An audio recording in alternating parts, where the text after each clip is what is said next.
তা আপনার মন নিশ্চয়ই এটা বলেছিল যে সৌরাশিস চক্রবর্তী আপনার ক্যারেক্টারকে কিডন্যাপ করেছে? তা নয় তো কি, কেন মনে হয়েছিল করেছে? কারণ পথের পাঁচালী দুর্গাকে দেখে যা দাঁড়িয়ে যায় সে সব কিছু করতে পারে। স্যার আমি শিওর ওই মালটাই খুন করেছে। সকালবেলা থানায় এসেছিল একটা বালচাল কেস নিয়ে, ওরা নাকি রাতারাতি মারা ক্যানভাস থেকে ক্যারেক্টার গায়েব হয়ে গেছে। আমি তো শুনেই খেদিয়ে তাড়িয়ে দিয়েছি, পুরো পাগলা চোদা স্যার।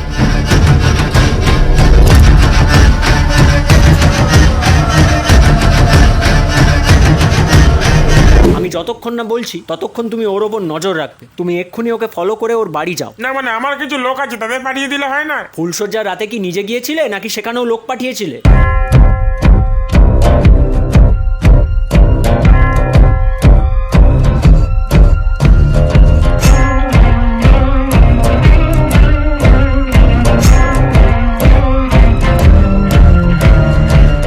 তুই একটা চোদ না। প্রতীক কারোর নাম হতে পারে না, প্রতীক সবসময় শেষে থাকে। যেমন গুদের প্রতীক, বালের প্রতীক, পাগলা চোদার প্রতীক, তেমনি তুই কোন প্রতীক?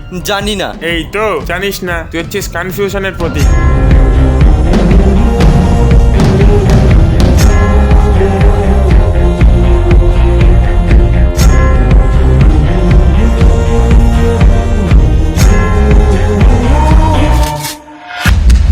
যে প্রিভিলেজটা পেয়ে তুই এসব জানিস, সেই প্রিভিলেজটা সবাই পায় না। সুতরাং তুই পাবলো জানিস বলে শিক্ষিত, আর বাকিরা পাগলু জানে বলে অশিক্ষিত। সেটা ঠিক করবে কোনখানকির ছেলে? তোর একাডেমির দাদুরা? যে করবে তার মুখ ফাটিয়ে দেবো, কথা দিচ্ছি স্যার।